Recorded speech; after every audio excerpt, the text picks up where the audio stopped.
Bom dia, pessoas. Me chamo Pietro, sou aluno do terceiro ano do Colégio Equipe de Leopoldina. Estou apresentando o eCast, o podcast do Colégio Equipe, que está sendo feito por conta do trabalho do primeiro trimestre, com a área de linguagens. Aqui nós vamos abordar o tema de saúde mental na adolescência. Aqui eu estou com minha amiga Thaís. Bom dia, meu nome é Thaís, sou do terceiro ano do ensino médio do Colégio Equipe. E também uma professora e uma profissional da área.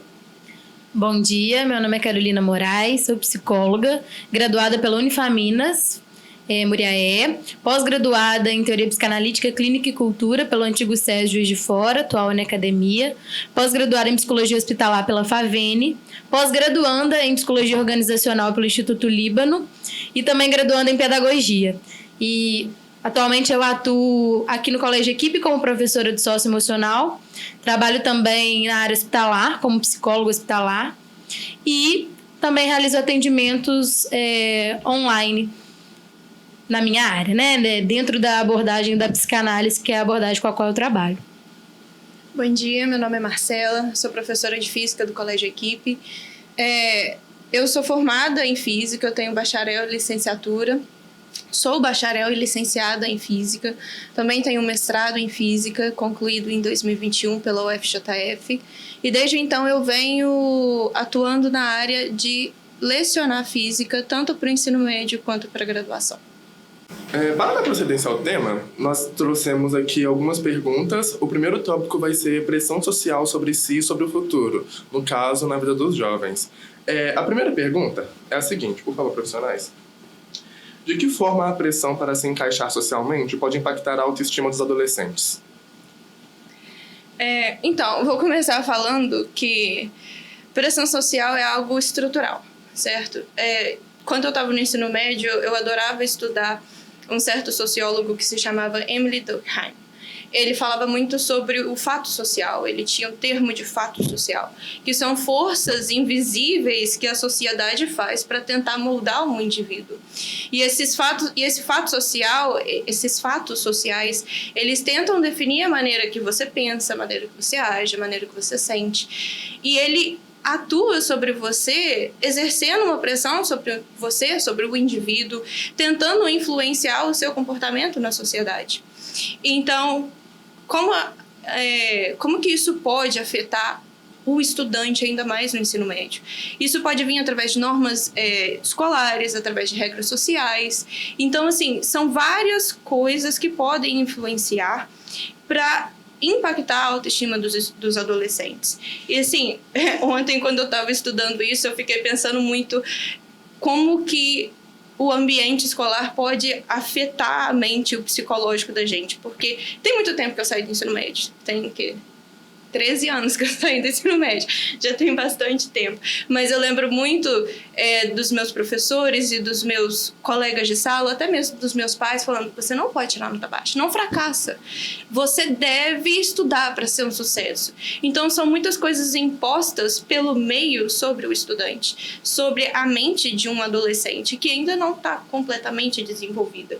Então, eu acho que a pressão, ela começa a afetar a partir do momento em que você vê o seu valor pessoal sendo... como é que eu posso falar? Quando o seu valor pessoal passa a depender da aceitação dos outros. Então, assim, é por isso que a gente começa a pensar: eu não me encaixo, porque as pessoas querem que eu aja dessa maneira, mas eu não tenho condição de ser essa pessoa, essa personalidade irreal. Então, tem algo de errado comigo? Será? Então, assim, eu acho que é dessa maneira que a pressão social pode afetar a mente da gente para tentar encaixar a gente numa coisa que a gente não é. Bom, falando agora da perspectiva da psicologia, né? A gente entende que na adolescência, nessa fase, né? O cérebro está passando por mudanças significativas, né? E ao a gente se questionar sobre a nossa identidade, né, falando enquanto adolescente, ao se questionar sobre a nossa própria identidade, muitas vezes a gente recorre ao grupo como referência, né? Porque a gente está formando ali a nossa identidade. E aí a gente busca no grupo uma forma de referência. Então, na adolescência, o adolescente ele tem uma necessidade constante de pertencimento. Ele busca constantemente por pertencimento. E isso é algo esperado, tá? faz parte mesmo dessa fase. É uma necessidade de se sentir encaixado, de se sentir aceito, que pode representar segurança emocional e o contrário disso, né, que seria aí um sofrimento psíquico, podendo gerar um sofrimento psíquico. E de que forma isso pode impactar a autoestima? A autoestima é o valor que atribuímos a nós mesmos, né? Uma vez que eu não me sinto encaixado, uma vez que eu me sinto a par, né, daquele grupo, eu vou ter uma baixa autoestima. Isso vai afetar a minha autoestima, né? Por quê? Eu talvez não vou me valorizar o suficiente. Eu vou achar que eu não sou bom o suficiente para pertencer, eu não sou bom o suficiente para fazer parte, né? Então, seria mais ou menos nesse sentido. Ok. Então, a próxima pergunta seria: quais são os principais sinais de que o estudante está sofrendo com pressão escolar? Essa é uma pergunta muito interessante, porque a gente acha que quando um aluno está sofrendo com pressão escolar é só porque ele está tirando nota baixa. Ainda mais eu, que sou da física, é muito comum eu pegar e corrigir um teste e metade dos testes serem abaixo da média. Então, assim, a gente pensa que o sinal de pressão escolar ou pressão mesmo social vai vir só em forma de nota baixa. Vocês só vão ser afetados dessa maneira.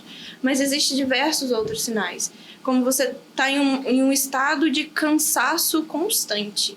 Você vive cansado, você está estudando cansado, você está indo para aula cansado, você acorda cansado. Ou às vezes até mesmo irritação sem motivo algum.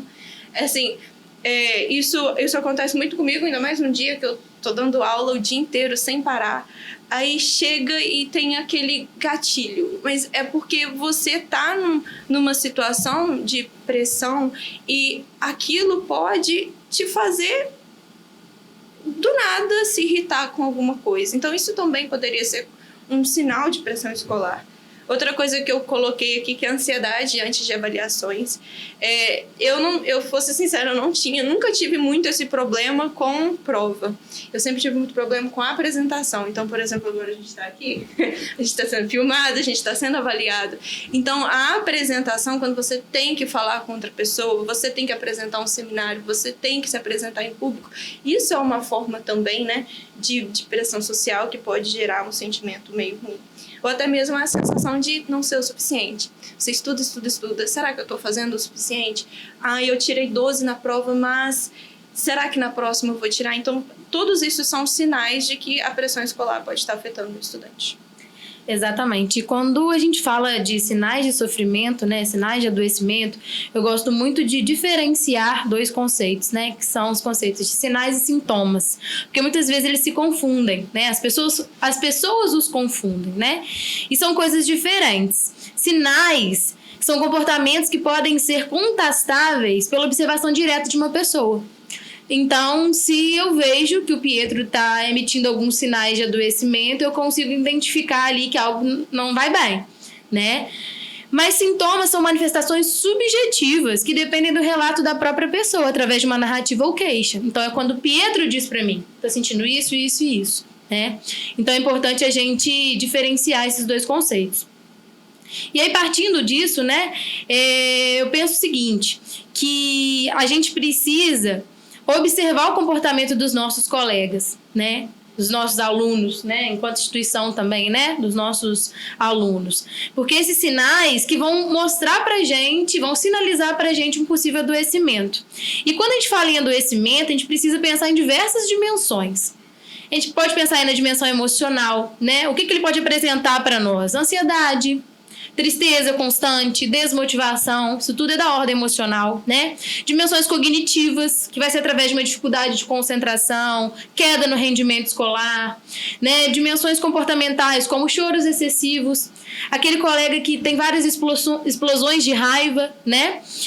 Resistência de ir às aulas, isolamento social. Dimensões físicas, alterações no sono, é aquele colega que não está conseguindo dormir bem, que muitas vezes dorme durante a aula, né? Às vezes ele não está tendo qualidade de sono, cansaço constante, como a própria Marcela já havia dito anteriormente, né? Então, são várias as dimensões que a gente precisa pensar quando a gente fala de adoecimento, né? De sofrimento psíquico. Sim. Nós percebemos também que nem sempre é um cansaço físico, né? Está sendo muito discutido agora na mídia sobre o burnout acadêmico, porque estão relatando muito que a saúde mental dos estudantes não estão sendo enxergadas, né, pelos profissionais, pelos familiares, é muita pressão, autocobrança, né? O povo diz muito sobre vestibulares, tem que ser alguém na vida, tem que passar em algum lugar, tem que ser independente o mais cedo possível, e é algo que realmente, quando se pega para analisar, é algo bom de acontecer. Se você se esforçar a conquistar aquilo que você quer, é ótimo, mas a gente tem que entender que o caminho também é difícil, né? Temos que dar atenção para isso. E nos perguntar, né? Para quê, né? E para quem eu estou fazendo isso, né? Porque muitas vezes a gente está numa correria desenfreada para conquistar objetivos que nem são nossos, né?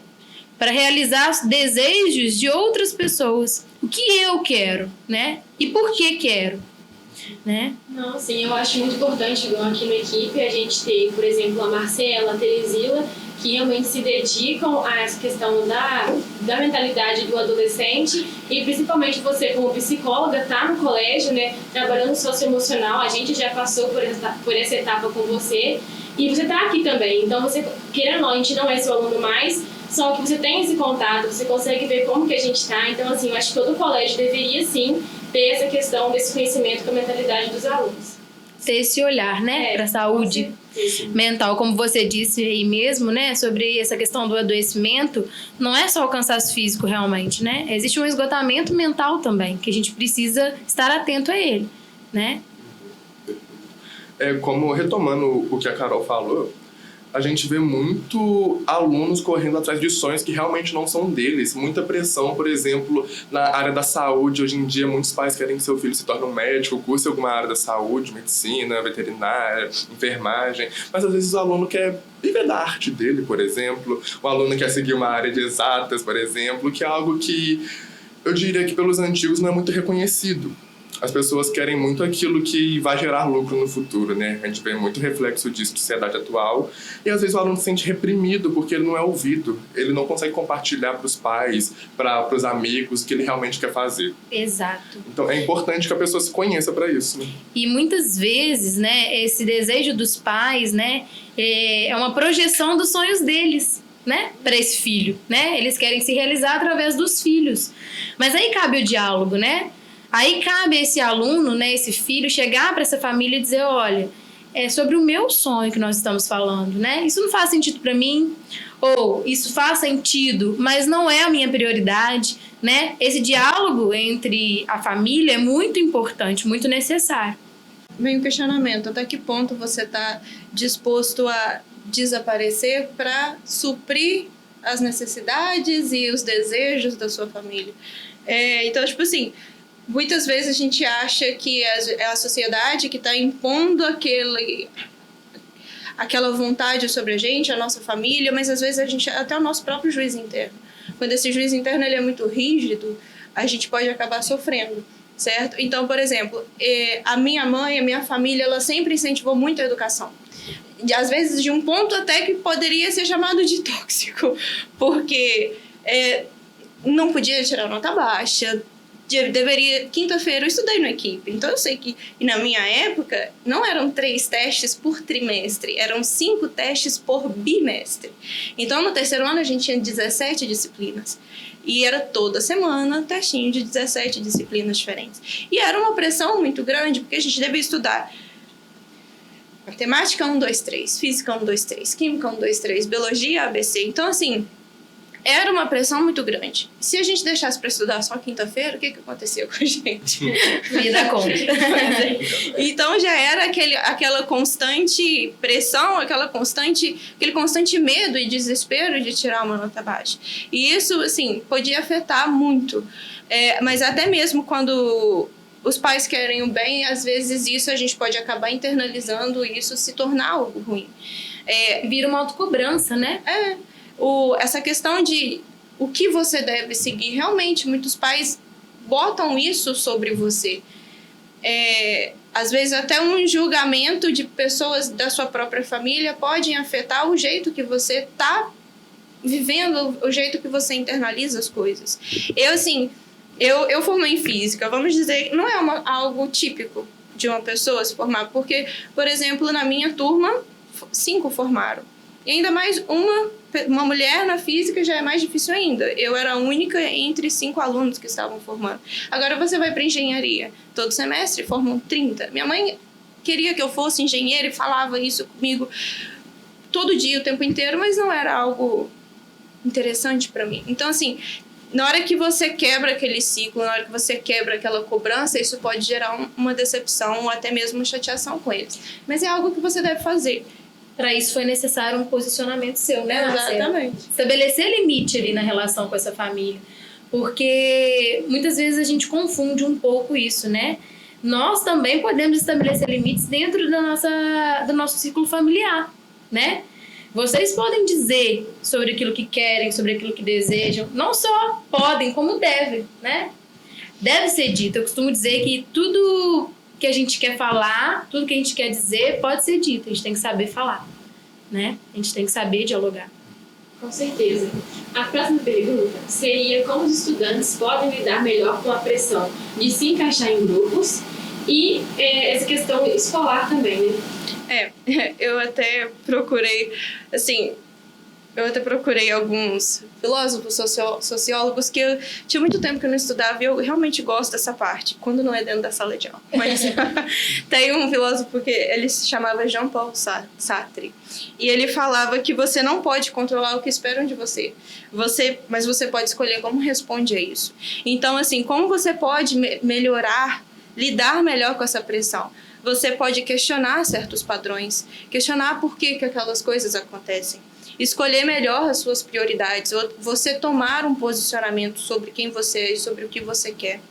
E entender que pertencimento não pode custar a sua identidade. Então, muitas vezes a gente acha, esse aqui é o meu grupinho de amigos, esse aqui é a minha sala de aula, eu devo me adaptar a minha personalidade e adaptar quem eu sou para me encaixar. E isso não é algo que se deve fazer. Eu não sei se vocês já ouviram uma frase que até mesmo do Sartre, ele falava, a existência, ela precede a essência. Então, quando você nasce, você não nasce com um destino pronto. Você constrói quem você é e você constrói o seu próprio destino. Você faz as suas próprias escolhas. Então, quando você vai para um grupo maior, você deve ter em mente quem você é, quais são as suas prioridades e quais são os seus pensamentos. Exatamente. Eu acho que a minha fala vai englobar tudo isso que você disse, Marcela, porque é através do fortalecimento da própria identidade, né, que esse indivíduo ele vai conseguir lidar com essa pressão. Por quê? Quando a gente fortalece a nossa identidade, isso se dá através do autoconhecimento, né, a gente começa a conhecer a si próprio. A gente compreende os nossos limites, os nossos gostos e aquilo que faz sentido para a nossa vida, né? E a partir daí a gente passa a desenvolver limites na relação com o outro. Eu só consigo estabelecer uma relação saudável com o outro quando eu tenho uma relação saudável comigo mesmo, né? Então, assim, eu preciso me conhecer, né? Ter esse autoconhecimento para fortalecer a minha identidade, para eu saber desenvolver esses limites na relação com o outro, trabalhar a minha autoconfiança e buscar amizades, buscar círculos de amizade, né? Que vão oferecer para mim respeito e acolhimento, né? Então, eu não vou permitir mais estar em qualquer tipo de ambiente com qualquer tipo de amizade, né? Eu vou saber selecionar muito bem, né? Eu vou ver qual é o grupo que de fato me acolhe e que de fato respeita as minhas diferenças, né? Para que eu não precise mudar a minha personalidade, mudar a minha identidade para me adequar ao grupo. Próxima pergunta, seguindo o mesmo tema. Quando a pressão escolar deixa de ser algo comum e passa a ser prejudicial à saúde mental? Eu acho assim, pressão social tem em qualquer interação que a gente vive na sociedade. Então, assim, eu acho que a pressão social ela pode ser usada para te motivar até certo ponto. Mas quando ela passa desse ponto, ela passa a gerar um sofrimento constante. É igual eu falei, aquela parte do seu juiz interno, você internaliza aquelas coisas e fica um juiz interno muito rígido. Então, isso gera um sofrimento, tá? Então, na área escolar, se estudar vira sinônimo de medo, se errar vira desespero, eu acho que isso já não é saudável mais, certo? A gente usa, a gente estuda, a gente erra, isso é comum do ser humano. Só que errar é igual errar é humano. Então, assim, não pode virar um desespero, senão isso realmente já sai do controle e já não é saudável mais.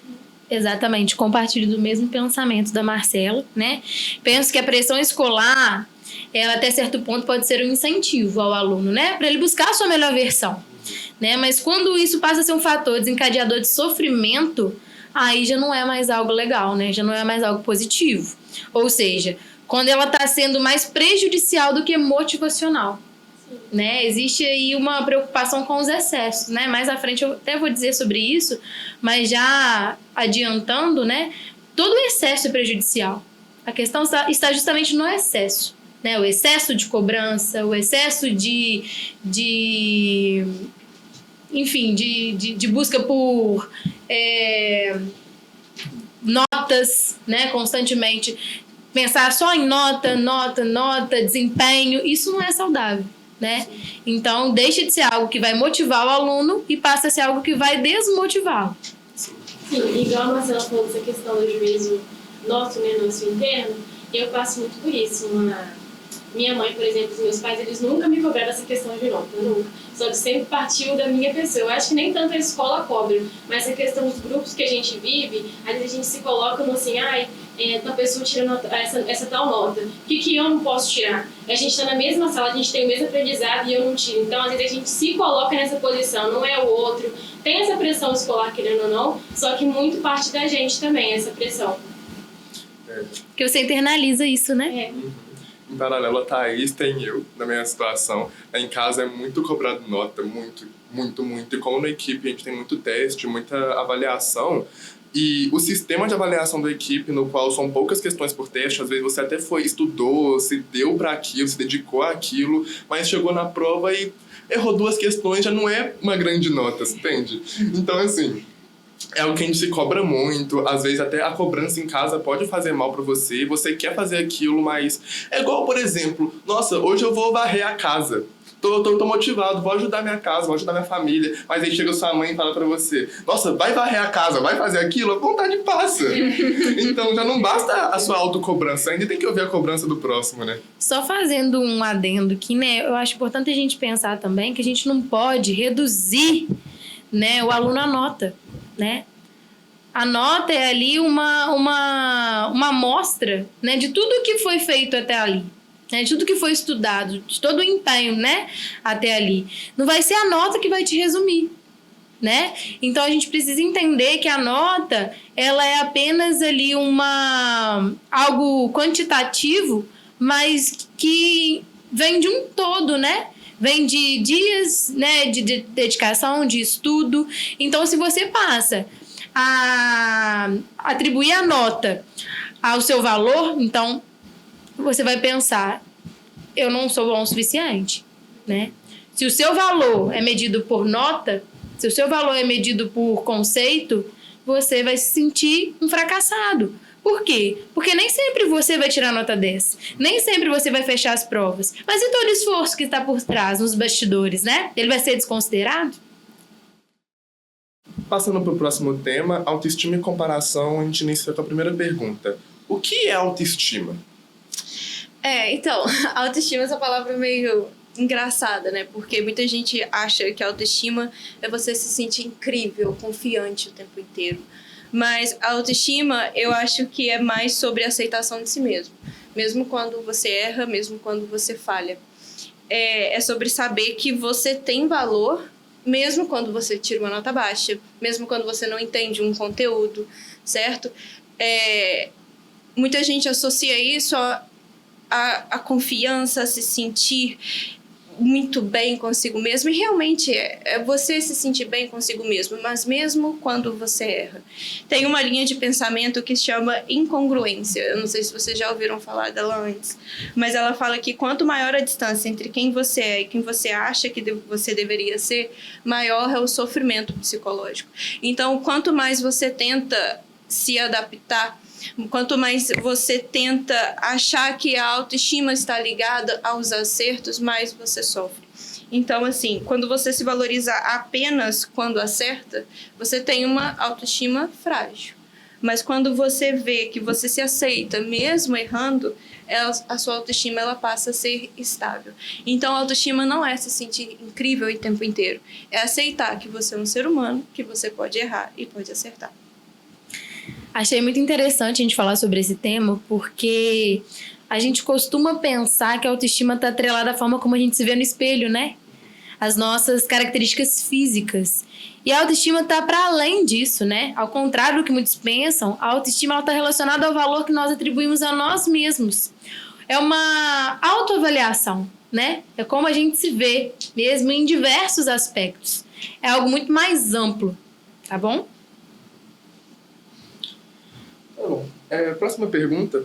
Qual o papel da escola na construção da autoestima dos adolescentes? Isso é um tópico muito sensível. A escola é um fator gigante. Querendo ou não, nosso dia tem 24 horas, um terço do dia você dorme e outro um terço do dia você passa na escola. Ainda mais quando a gente está no terceiro ano, que a gente estuda de manhã e de tarde. Então, assim, você tem um contato maior com a escola do que, às vezes, do que a própria família. Então, assim, a escola é um dos pontos principais na vida de um adolescente. E ela pode fortalecer a sua autoestima ou ela pode enfraquecer. Como é que ela te fortalece? Quando ela valoriza o ser humano, quando ela valoriza o seu esforço, o seu processo e a sua individualidade. Mas ela te enfraquece a partir do momento em que ela só te conceitua em nota e ranking. Então, assim, ele é o melhor aluno da sala, ele é o pior aluno da sala. Isso enfraquece a autoestima de um aluno, certo? Então, assim, quando você tem ambientes muito competitivos, isso pode gerar insegurança e não a excelência. Então, assim, a autoestima, a escola faz parte, sim, da autoestima. Ainda mais por conta de todo esse contato que nós temos.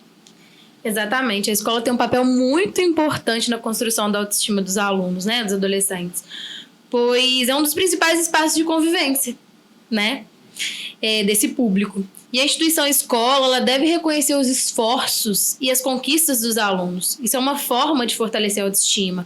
Promover um ambiente acolhedor que favoreça essa segurança emocional. Incentivar a expressão, né, dos alunos. Deixar que eles possam falar sobre si, falar sobre seus sentimentos. Proporcionar autonomia aos estudantes, isso também é muito importante. E, além de tudo isso, valorizar as diferentes habilidades de cada um, né? Porque, ao contrário do que a gente pensa, a inteligência não é uma coisa só. Nós temos diversos tipos de inteligência, né? Tem gente que tem a inteligência voltada mais para música, né? Tem uma inteligência musical, se dá muito bem, é muito habilidoso nessa área. Tem pessoas que têm uma habilidade voltada para linguística. Então, cada um vai ter ali um potencial. E esse potencial precisa ser explorado pela escola, porque vai fazer com que esse aluno se sinta mais confiante e, consequentemente, né, contribua positivamente para a sua autoestima. Sim. A próxima pergunta é se a autoestima influencia no aprendizado e de que maneira ela influencia. Assim, a autoestima influencia muito. A pessoa que não tem uma autoestima, que não aceita que pode errar, ela acaba nem tentando. Porque quem acredita que consegue, a pessoa vai persistir. Mesmo... eu tirei uma nota baixa, então, assim, vou continuar estudando, vou persistir naquilo para que eu avance. Se você tem uma autoestima frágil, se você não consegue aceitar que você é capaz de errar, você não vai... Isso vai acabar te afetando nos seus estudos, certo? Quem duvida de si, desiste antes de tentar. Exatamente. A autoestima, enquanto valor que atribuímos a nós mesmos, né, quando baixa, reflete de maneira negativa em diversos aspectos da vida do indivíduo. Não apenas na escola, né, no aprendizado, nas nossas relações também, né, se a gente for parar para pensar. Mas especificamente com relação ao aprendizado, a baixa autoestima ela pode gerar desmotivação, pois o aluno começa a acreditar que ele é incapaz, né? Tende a procrastinar mais com relação aos estudos, sente mais insegurança, né? Desencadeando cada vez mais queda no rendimento, ele fica mais ansioso, né? É um estudante que não acredita em si, né? Às vezes, não vou nem estudar, eu sei que eu não vou conseguir. O aluno que fez um Enem, por exemplo, no 3º ano, falhou, não conseguiu passar, desiste, não procura tentar de novo, né? Porque é aquilo. Querendo ou não, a primeira impressão é a que fica, né? Quando você se esforça, você não conseguiu, por que eu vou tentar de novo? E ele acaba criando ali um senso de inferioridade, sabe? Sim. Um complexo de inferioridade. Eu não vou dar conta, eu não sou bom o suficiente, então eu não vou nem tentar, né? Você olha em volta, os seus amigos conseguiram e você não. Como você se sente? Como você fica dentro daquele meio? Às vezes você não quer nem se socializar de novo, porque você não se sente no mesmo nível que eles, né? Tem muito da comparação. Aquela pessoa que não se aceita, não tem como prosperar, né? Sim. E o Pedro falando da comparação, a próxima pergunta é: de que forma a comparação com colegas pode influenciar a autoconfiança dos estudantes? Então, se comparar é normal. Até hoje, assim, pelo menos eu tenho isso muito de comparação, ainda mais com outros professores. Então, por exemplo, eu sei que eu sou uma professora mais rígida dentro da sala de aula. Eu sou mais direta, eu gosto de silêncio dentro da sala de aula, porque física, querendo ou não, é um tópico sensível, é um tópico difícil para certos alunos. Só que aí, eu me comparo com outros professores. Por exemplo, nossa, os alunos gostam tanto dele, mas por que será? Será que a culpa está em mim? Ou a culpa é da matéria? Ou a culpa é dos alunos? Então, assim, a gente acaba se comparando. Quando você é aluno, sempre... Quando você é pessoa, né? Quando você é ser humano, sempre vai ter alguém melhor que você em alguma coisa. Sempre vai ter alguém mais confiante, sempre vai ter alguém mais rápido. Então, é normal a gente fazer essa comparação. O problema você não pode usar a comparação como valor pessoal. Você não pode usar isso como regra. Porque se você usar isso como regra, você vai sempre perder. Sempre vai ter alguém mais rápido, sempre vai ter alguém mais forte, sempre vai ter alguém mais confiante, sempre vai ter alguém mais inteligente. Mas Em isso... algum aspecto, né? em algum aspecto. Não em todos, obviamente. Mas se você ficar usando comparação como regra, você não vai se suceder. Você vai acabar perdendo em algum ponto. Eu falo muito isso com os meus pacientes, né? A gente não tem que medir o nosso tempo com a regra dos outros, né? Porque, às vezes, Pietro vai chegar mais rápido do que a Thaís, né? Mas a Thaís vai chegar também, só que no tempo dela, né? E a gente costuma querer chegar todo mundo junto, né? Quem disse isso, né? Eu tô correndo contra o relógio de quem? Né? Não tem essa necessidade. Então, assim, a comparação, eu penso que quando ela é feita, acontece no sentido de inspiração. Quando eu me comparo com o outro para me inspirar, ela tende a ser positiva, né? Porque eu vou buscar a minha melhor versão dentro das minhas possibilidades, né? Mas quando eu me comparo com um colega de forma negativa, né? Que eu vejo que o outro é melhor do que eu e por ele ser melhor do que eu não sou bom o suficiente, por exemplo. Quando há uma espécie de competição, acaba por colocar em questão o valor do aluno, que foi justamente o que a Marcela falou. E pode causar aí uma sensação de inferioridade, diminuição ou ausência de autoconfiança, necessidade excessiva de aprovação. Então, a questão está em como essa comparação acontece, né? Na forma de inspiração, né? Como algo positivo, algo construtivo, ou de depreciação. É isso que a gente precisa pensar. Você comentou essa questão, a autoconfiança ela está vinculada também com o autoconhecimento. Quando você tem o autoconhecimento é outra coisa, eu falo por experiência própria. Toda vez que eu tento me comparar, me depreciando, gente, eu vejo minhas qualidades e me comparo positivamente para melhorar.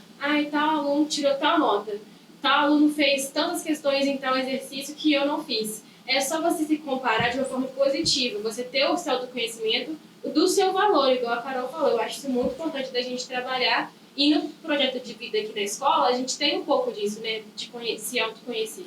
E acho importante também a gente pensar no seguinte, né? Todos nós, enquanto seres humanos, temos limitações e potencialidades. Se a gente for olhar só para os nossos limites, a gente vai achar que a gente não é bom mesmo. Mas a gente também precisa olhar para as nossas potencialidades. Aquilo que destaca em nós, né? Então, o próximo tema é a conciliação da vida pessoal com a vida acadêmica. A primeira pergunta seria como a falta de descanso influencia no rendimento escolar. Influencia demais. É porque sem descanso não existe aprendizado de qualidade. Igual a Carol falou, a gente tem certas limitações e as nossas potencialidades. O nosso cérebro também conhece os seus limites. Então, se não há descanso, o cérebro ele não consegue consolidar a memória. Então, você esquece mais, você se concentra menos, você se irrita mais. Vocês já ficaram 24 horas sem dormir? E assim, quando eu era mais nova, ainda mais na faculdade, final de período, a gente tinha um dia prova de cálculo, outro dia prova de física, no outro dia prova de equações diferenciais, tudo uma atrás da outra. Que horas que a gente ia estudar? De madrugada. Então, assim, a gente, quando o cérebro não descansa, é muito fácil a gente esquecer as coisas. É muito fácil a gente se irritar e a gente está levando aquilo ao limite. Então, o descanso influencia demais. É importante estudar, é importante conciliar, mas é importante descansar. A gente está vivendo uma era em que muito se romantiza o excesso de produtividade, né? Levando-nos muitas vezes, né, a nos sentir culpados quando a gente está no ócio, quando a gente está ocioso. E a gente precisa falar sobre isso, né? Porque isso é muito sério. Nós precisamos de pausa, o nosso cérebro precisa de pausa, o nosso organismo precisa de pausa, né? A questão está justamente na organização do tempo. O que eu vou fazer com o meu tempo, né? As pausas são extremamente necessárias em qualquer âmbito da vida, gente. Seja no trabalho, seja na escola, né? Precisamos de momentos de descanso para que a gente possa ter condição de produzir algo, né? A ausência de descanso ela vai afetar o funcionamento aí do cérebro, a nossa regulação emocional. Nós vamos ter mais dificuldade de regular as nossas emoções. E aí é quando eu vejo, né, aquele colega que tá tendo uma explosão de raiva, né, tá muito irritado, ou então tá muito cansado. Por quê? Porque a gente não dá conta. Né? Nós não somos máquinas, né? Se não descansarmos de forma efetiva, haverá queda no rendimento escolar, sim. Pode comprometer a nossa atenção, a nossa memória, a nossa concentração, aumentar o estresse, como eu havia dito, né? Reduzir a motivação e dentre várias outras coisas. E não só o descanso, né? Hoje em dia, com os grandes meios de comunicação, com a mídia digital, as redes sociais, nós vemos que a saúde também é muito importante. Nós vemos muita gente divulgando sobre condicionamento físico, muitos influenciadores formados na área da saúde também dizendo como as vitaminas são importantes no nosso rendimento, como o descanso, né, propriamente dito, é importante. E tem que ter ciência que não é só sua cabeça que tem que trabalhar. Isso se mesmo. você ficar parado, se você estagnar, não fazer um exercício físico, não comer bem, não se alimentar saudável, né, você vai estagnar. A gente precisa pensar o indivíduo na dimensão biopsicossocial e espiritual, né? A psicologia fala muito sobre isso. A gente tem que alimentar o nosso lado espiritual, né? A gente precisa ali, né, da socialização, dessa parte social. A gente precisa cuidar da mente, né, da saúde emocional e também do nosso físico. E aí entra a questão do sono, né, do descanso, que o sono é o motor da vida, né? É o que faz a gente se recarregar, né? Entra a questão da alimentação, da prática de exercícios físicos. Então, você está certíssimo nisso que você pontuou aí. Passando para a próxima pergunta, nós temos: como conseguir equilibrar a vida pessoal com a vida acadêmica? A gente acha muito que equilibrar a vida pessoal e acadêmica dá conta de tudo, né? Vocês, nas redes sociais, a gente tem acesso a vários vídeos das pessoas que falam: acordei às 5h30 da manhã, fui para academia, fui trabalhar, depois eu fui para faculdade, voltei para casa às 11 horas da noite. Gente, uma hora a conta chega. Então, assim, Aristóteles ele falava muito sobre a virtude. A virtude, ele falava do equilíbrio como uma virtude. Você tentar seguir o equilíbrio, porque o excesso e a falta de alguma coisa, eles sempre são prejudiciais à nossa saúde. Então, quando você, por exemplo, um exemplo muito simples da gente ver essa parte do excesso e da falta é a coragem. Certo? Quando você tem um equilíbrio entre imprudência, que é a sua parte do excesso, e a covardia, que é a falta, você chega na virtude. Você chega naquele equilíbrio que é a coragem.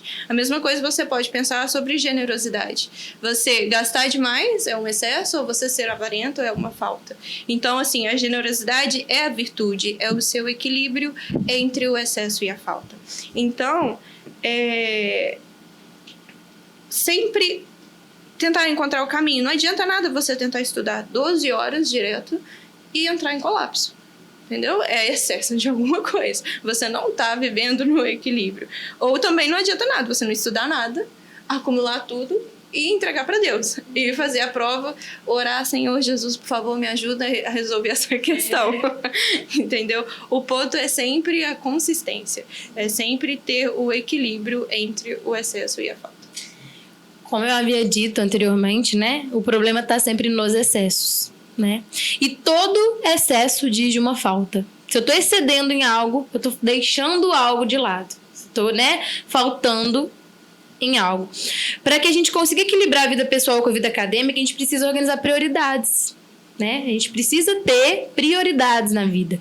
Ter uma rotina equilibrada de estudos, respeitar os próprios limites, reservar tempo de qualidade com a família e com os amigos. E o mais importante de tudo, eu acho, é que a gente precisa compreender que nem sempre os pratinhos estarão equilibrados. Em algum momento, um lado vai pesar mais do que o outro e tá tudo bem. Por vezes a gente vai precisar recalcular a rota, né? Parar e pensar, peraí, o que que tá em desequilíbrio e merece minha atenção? Então eu preciso ver o que que eu posso fazer, né, para sanar esse desequilíbrio.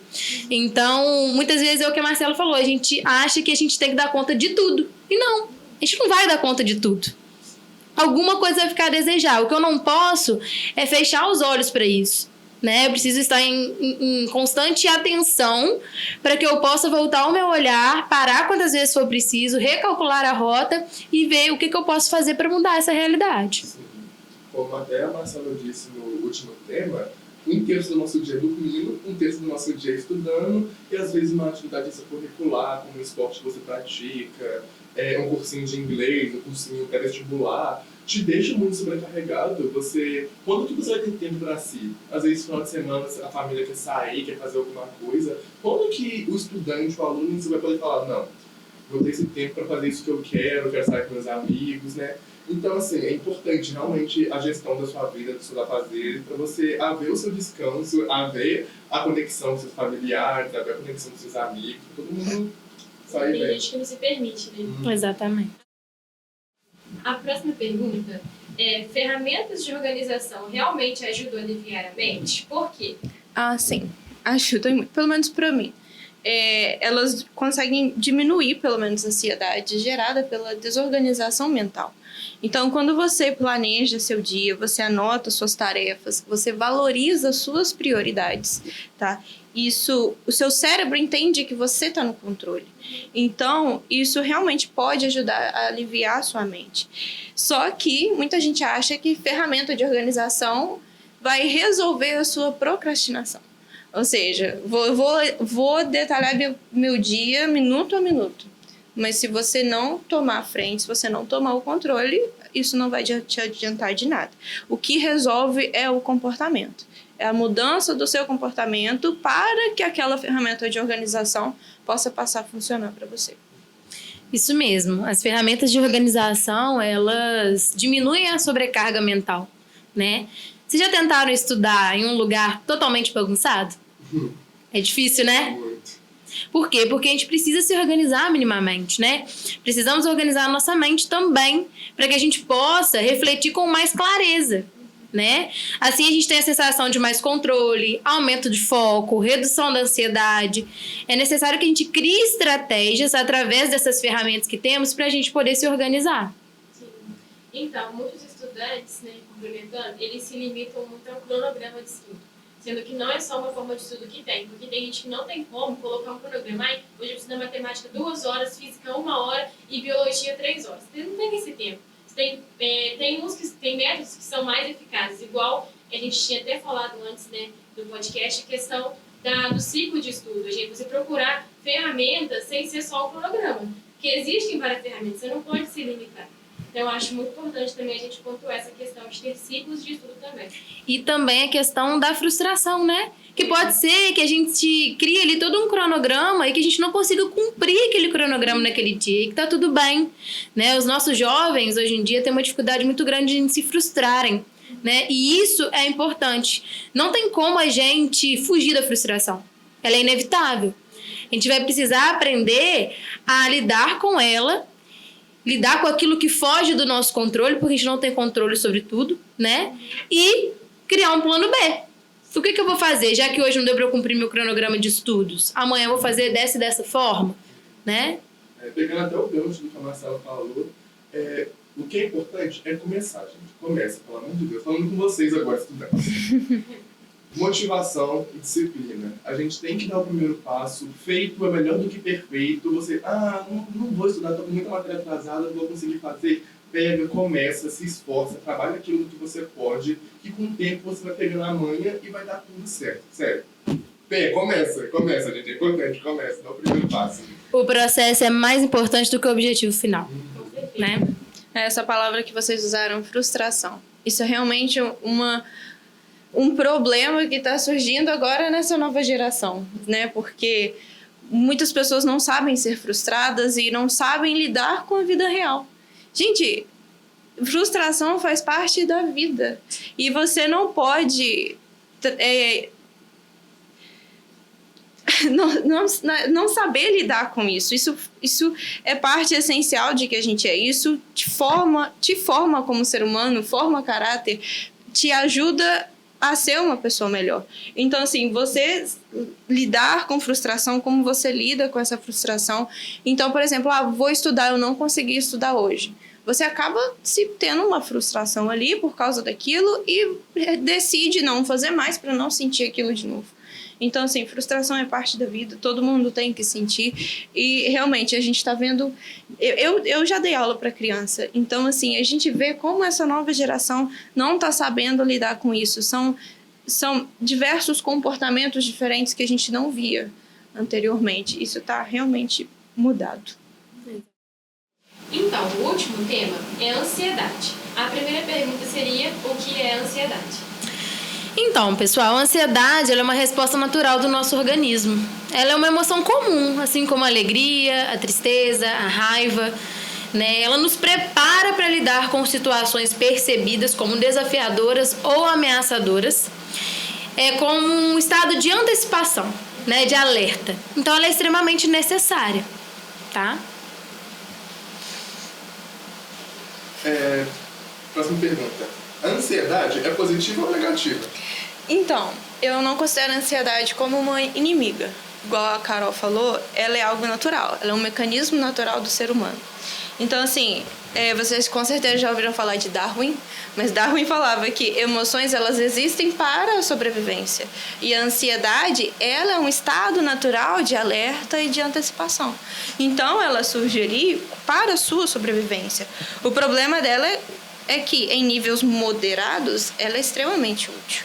Mas, quando você tem o excesso, aí você não está na virtude mais, você não está mais no equilíbrio.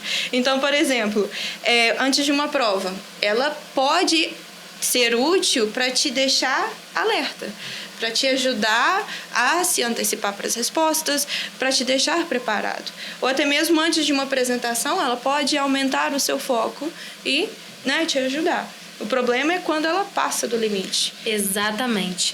Depende da intensidade, depende da frequência, dentre outros vários aspectos, né? A ansiedade ela é útil até certo ponto.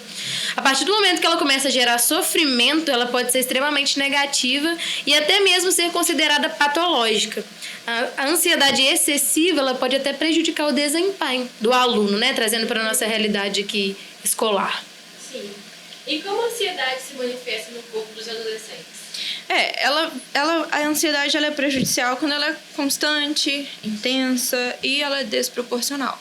E por conta disso, ela pode aparecer como sendo um coração acelerado, uma respiração curta, insônia, tensão muscular ou até mesmo dores físicas. Gente, isso não pode ser considerado mais frescura, porque isso agora é fisiológico. Entendeu? Então, às vezes, a gente está nervoso antes de fazer uma apresentação, antes de fazer uma prova e o nosso coração bate acelerado.